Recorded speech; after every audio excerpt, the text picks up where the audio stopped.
There's no place like home. Next best thing, home away from home. That is television's Adam King. I feel like I'm back in Ohio since I get to talk with him. Yeah. It is a Talkin' Tuesday on the beat, which is presented by the Waterworks. We are at the Texas Horseshoe, as I believe it is known. That's the rule now. Also known as AT&T Stadium. We are in the Ohio State end zone, which they should probably just leave this paint down all year round because this is saving time. This is where the Buckeyes play every single year, and they will on Wednesday night, which is one day away, New Year's Eve, against Miami in the Cotton Bowl Classic quarterfinal game. And we actually have a true Talkin' Tuesday because television's Adam King will get to ask questions to Ryan Day or Mario Cristobal if he wants. Probably not. I doubt he will ask a question to the Miami head coach. Ryan Day will be at the podium later on at AT&T Stadium. So I can't wait to hear what's on the mind of Adam King. What's on the mind, the biggest question, this is great because on Media Day, we talked to all the players. I didn't hear a word that Ryan Day said. He was up there for an hour. I figured we'll hear from him tomorrow. I think my biggest thing that I want to ask is, what does it look like trying to balance all this? You know, it's one thing to come up to a podium and say, this is the plan, but how has it actually gone? Brian Hartline, we got to hear from him. He talked about how Ryan's always involved and it was just too much to take on. So I like that. I like to know that, you know, it is fluid, but anytime you take on something else has to take a back seat. So what has taken a back seat for the Buckeyes? That's what I want to know. Yeah, I mean, you can't afford to let anything take the back seat. You know, they have to prepare for Miami like they did every other game. What did we hear more than anything else, Adam? The routine is the routine. Mm-hmm. Embracing that process. It needs to stay the same. Now, it was not against Indiana. And in a lot of ways, what you're describing with Brian Hartline and some of the self-awareness with what his time constraints were going to be, Ryan Day taking on some of the play calling, getting assists from Billy Fessler and Keenan Bailey and Tyler Bowen and Carlos Lachlan. Like, that part isn't the same as it was before.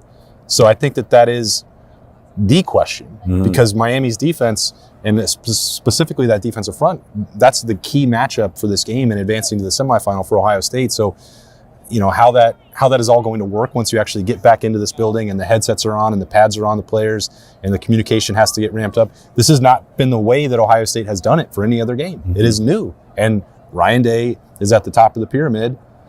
Your question, there's no other, that is the place you have to start with Ohio State. If they come out here and look like the Ohio State we think they will, then there's no real other questions. Like, I asked Sonny Styles, I said, how does the defense actually feel? When you are 13 points to the number one seed, I understand you can go inside and be like, hey, we got to be better. But you gave up 13 points to the Heisman Trophy winner. And he said, no, we're upset. We are very unhappy with how we performed. And I think when you hear that, that's crazy, but it makes sense because they genuinely are leaning on the fact that this is far from what they want to put on the field. I am not scared of Carson Beck. If you are out there, I don't think you should be. I think that Carson Beck, I will say, I believe it was Kenyatta Jackson that said Carson Beck with no pressure could be a first-round quarterback. His stats bear that out. He's a very different quarterback when you get to him. And everyone is. Yes. But excuse me, recording a podcast. Thank you. If you get after him, and when Kenyatta said that, it felt like a guy saying, we cannot allow him to be that quarterback. And it's not, I've talked a lot this week about how it can't be generated pressure. It's just got to be pressure that is, I believe, is simulated.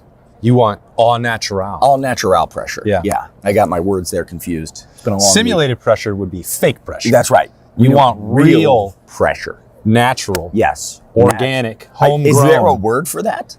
I mean, you want to be able to. I want the front four to do their job. Basic football. Win the line of scrimmage. Win up front. Yeah. Dominate the line of scrimmage. Get pressure with four. We need a word for that, though. We need natural pressure. Rushman. There's your word. Yeah. I think it's a fair point to bring up, Adam, because we've spent 3 weeks or a week and a half, 2 weeks since Miami beat Texas A&M down here in Texas. And it's like, well, look at Akeem Messidor, look at Ruben Bain, look at Justin Scott and the way that they dominated that game. And Ohio State's offensive line struggled. Yes, that's true. And I just brought that up to start Talking Tuesday, that the Buckeyes have to be better up front. They're going to have to be more creative with the scheme, with the personnel, playing without Tegra Shabola, all of the above. The matchup for Miami's offensive line against Ohio State's defensive line is also a problem. when you're talking about Kenyatta and Caden Curry and Caden McDonald and Tywan Malone and the rise of Edric Houston, and then if you need to or want to, maybe it won't be a need, if you supplement that with Arvell Reese and Sonny Styles or Caleb Downs, it seems like a problem for Carson Beck, who, when you're talking, every quarterback, as I mentioned, is going to struggle when they are pressured. Julian Sayin did against Indiana. The variance between clean pocket Carson Beck and under pressure Carson Beck is as wide as you're going to find in college football, because the bad plays with him aren't just bad, they're disasters, they're turnovers. And you and I saw that when we were watching the Louisville game together in October. Interception after interception after big time mistake and costly mistake. That starts up front. And Miami's offensive line has just as much uncertainty going into this game with the matchup they're facing as Ohio State. I think both of these defensive fronts are going to be heavily influential in the outcome. I certainly believe that we will see a game here decided by how the defense plays. I think that's the whole ball game here. If Ohio State can handle that Hurricanes defense, like we know they can play well. The Miami secondary has a lot to be taken advantage of. Yeah. But the question is, and I don't know if this is a question for Lie Detector Ryan Day. Woo, there he is already. Lie Detector Ryan Day. 1 to 10, give me a confidence level in your offensive line.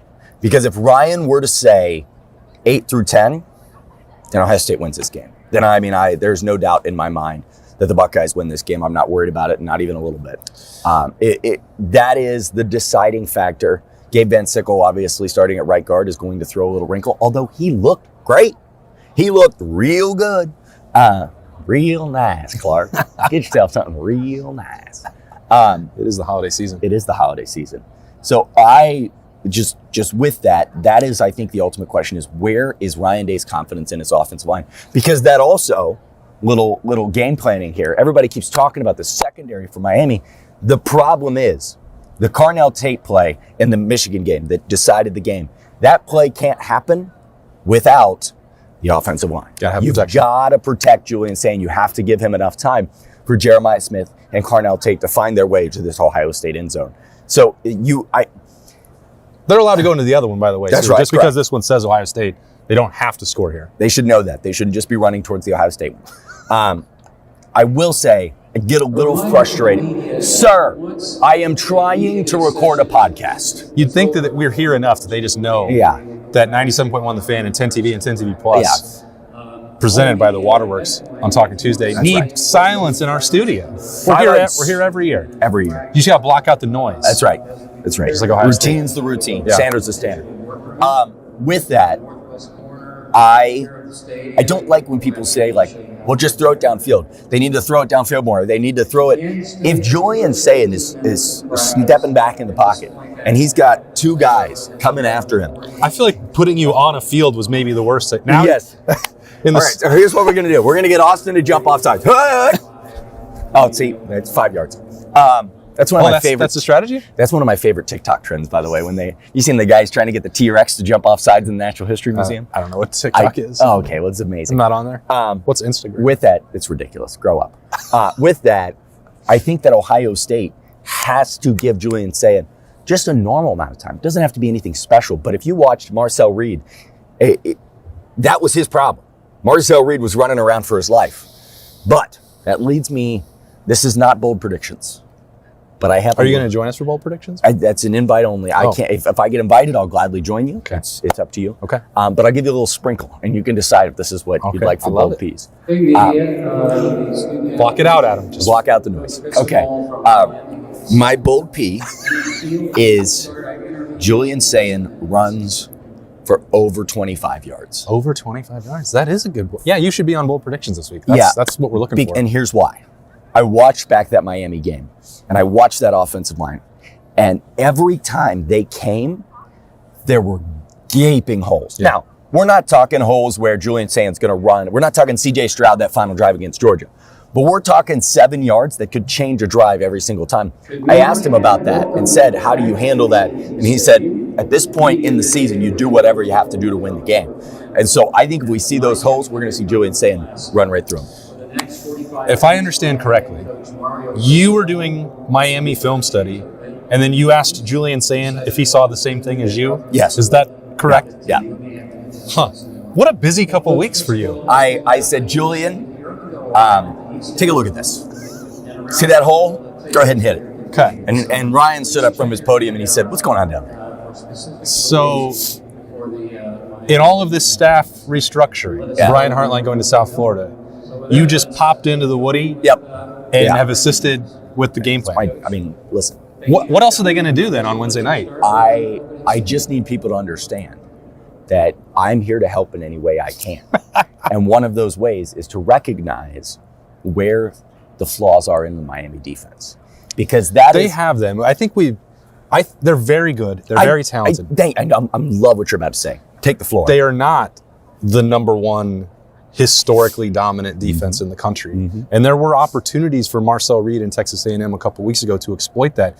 And by the way, we've seen other ACC teams who don't even have remotely the same talent as Ohio State, whether at quarterback, whether on the offensive line, even as much as we've been nitpicking them, and definitely not at wide receiver. So if that is a suspect secondary, they're walking in right now, they can hear us talking about it. I don't care. I don't care. And I have full respect, and I started the show talking about it, and I'll continue to talk about that defensive front. But if it's a 50-50 stalemate in the trenches, everywhere else Ohio State has ample opportunity to take advantage of Jeremiah Smith and Carnell Tate and Brandon Ennis and Max Clare and Will Kazmarek. Will they have a dynamic, prolific rushing attack, Ohio State, on Wednesday night? I don't know. Yeah. I don't think that's playing to this team's strengths, because Ohio State's best against Miami's secondary, there is absolutely no question whatsoever who wins that match. Yeah, none at 100%. all. Hey everybody, it's Jeremy Birmingham. Berm here from the Austin and Berm Show on 97.1 The Fan. So I figured I owed you another check-in. I'm now 2 weeks into Awaken 180 and I'm down 14 pounds. What surprised me most isn't just the number, it's how normal this feels. I'm not miserable. I'm not obsessing over food and I'm not guessing. I'm just following the plan and watching it work. And that's why this matters, because if you're like me, you've tried things before where week 1 feels exciting and week 2 feels exhausting. This isn't that. Awaken 180 gives you the structure, tells you exactly what to do, and is with you to ensure that you're doing it right. That's the difference. And for someone like me, on the road, in the car, eating at weird hours, that matters.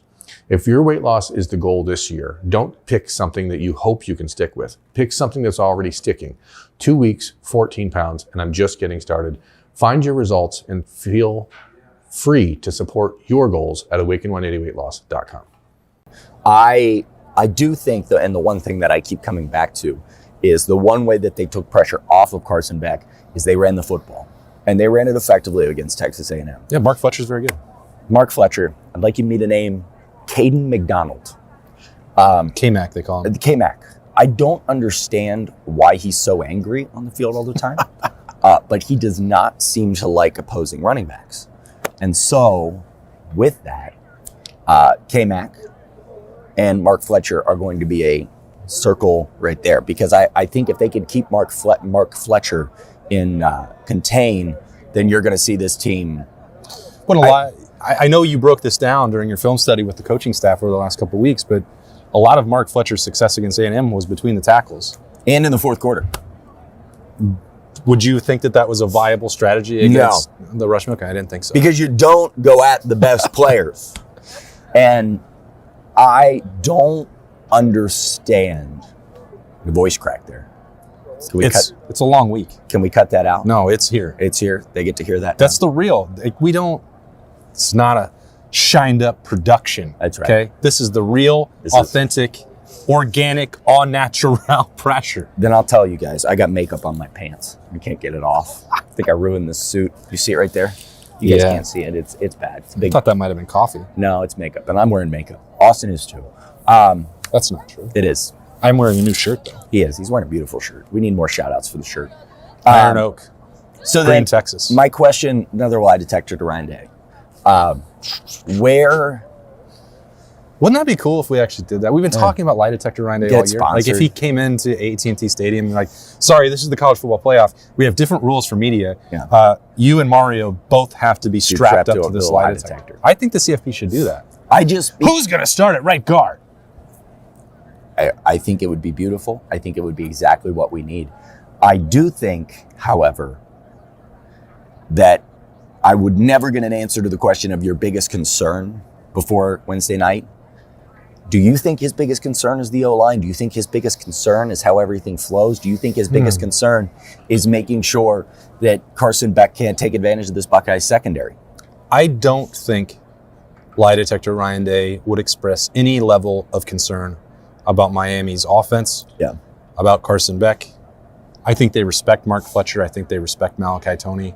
I think they're aware of them compared to other weapons and other offenses that Ohio State has already faced. Real quick, I don't know if they can see this. That says Ohio State versus the Texas Longhorns. I can't. Yeah. We've got to this is pretty great because that says Ohio State versus the Texas Longhorns. This is what we mean about the home away from home. Yeah.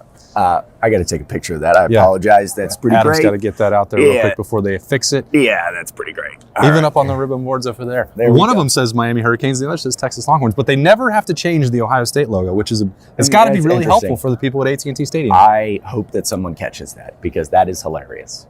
Well, I don't believe the Longhorns made the playoff this year. On a Talking Tuesday, I guarantee you the Buckeyes win that game. Over the Longhorns? I'd pick them to win by 14. I think there's a Scoop and a Sawyer. About where we're standing right now. Yeah. This is the Caleb Downs spot, actually. Where he stood and just watched it happen. Yeah. Just watched him run. I don't know what we were talking about. Oh, yeah. You have to admit, that was ridiculous. I'm glad you did that. It was almost like we just mashed up the notebook with Talking Tuesday at the same time. Don't think he has any concern about Miami's offense, which, by the way, in all of this conversation about this matchup for the Hurricanes and raving about their defense, which is justifiable and earned, I will keep reiterating that. They scored 10 points against Texas A&M. Texas A&M is about the biggest fraud in all of college football this year. Thank you. So I don't believe that anything Ohio State will have seen on film, and with Ryan Day's confidence in not just Matt Patricia as the head coach of the defense, but also with Larry Johnson and the Rushman, with James Laurinaitis and the Silver Bullets, with the secondary and BIA, with Matt Guerrieri and Tim Walton. I just don't think that even truth serum lie detector Ryan Day would be like, Ohio State's defense is going to win that matchup. You said it right off the jump. It is about Ohio State's offensive line. It is about Gabe Van Sickle and or Josh Padilla or whatever happens down the road. You know, with Tegra Shabola, he's listed as doubtful. We don't expect him to play on Wednesday night. You know, it is about Phillip Daniels coming off of a month where he got a chance to get healthier. He was playing, he told me, basically on one leg at points of the series this season before he missed a full game, I believe, at Purdue. You know, first full season as a starter at game in, game out left tackle for Austin Saravel. These aren't excuses for what happened against Indiana. I'm not trying to make them, and I'm not trying to wish cast them away. They're explanations. It is physical. It was a long year. They did not play their best. I don't think in terms of personnel or scheme that they were in ideal positions, but now you had Tyler McBowen and Ryan Day with a month to prepare, a month to get healthy. You know what the challenge is. And if you don't find the motivation or you don't find the execution, well, we're going to have a really different post-Wednesday night debate about where the future of this offensive line and the program is going. But I don't think that's going to happen. No. Last question. Well, I completely agree with you. I have nothing else to say. I guess do you think there is a world where we see... In a world. Do you think we see the offensive struggles we saw against Indiana? I mean, do you think it shows up like that? I haven't even considered it. I don't think so. Okay. I think until proven otherwise, you give Ryan Day a month. Jeremiah, you talked to him on Monday, and we all talked. How did you know? I'm constantly tracking your movements. That's amazing. Yeah. I did talk to him. Yeah, I know you did. He said that he heard all the stuff that Miami. He said, I have taken into account every single ounce of it. But see, this is what I'm talking about. He said he's going to let his game speak for itself. So I think a motivated, healthy Jeremiah Smith, probably not what you want to face if you're Miami. But so coaching staff and then Ohio State didn't suddenly get less talented. Jeremiah and Carnell are going to be better versions now than they were a month ago, which was still pretty good, but just not 100% ready to go against Indiana. It's hard for me to imagine that they don't get it fixed. Now, some of that stuff in the red zone had nothing to do with Jeremiah and Carnell because they weren't even on the field. Mm-hmm. So I would imagine, at least that's my anticipation, that Ryan Day's influence in the month to evaluate not just what happened against Indiana, but 13 games of evidence and get that fixed. Like, I'll be stunned to be. That's how I feel. If it I doesn't just happen. don't see it playing out like that. Well, we'll see if our minds change when we get 2 New Year's Eve and 2 bold predictions on the beat. That's just one day away. One day Time goes fast. away. This year has gone fast. It has. It's flown by. It's been great to spend so many Tuesdays with you. Distill my heart. Talking. We had someone in the lobby at the Hilton Anatole on Sunday say, I saw Television's Adam King over there. It's the first time somebody said that to you? me. Yeah. They came right up to me. He said, Television's Adam King. I'm like, was- yep, that is my name. It was great to hear that. He is Television's Adam King of 10 TV, 10 TV Plus, and everywhere on your social media feed. He has taken it over. The algorithm loves him, and we all do too on the Austin and Berm Show. One more day to go, folks. We have Ryan Day's press conference along with Mario Cristobal's, but who cares about that? Yeah, exactly. Later on at AT&T Stadium, so we'll have some snap judgments from that. Of course, we'll have bold predictions on Wednesday morning, which is actually game day. So on Buckeye time, right now it's Friday. It's the best Fridays in football. That's right. So let's make the most of it. For Adam, I am Austin Ward. Thanks so much for joining us. We'll talk to you again later on 97.1 The Fan, 10 TV, 10 TV Plus, or anywhere you get your podcasts. We'll see you there.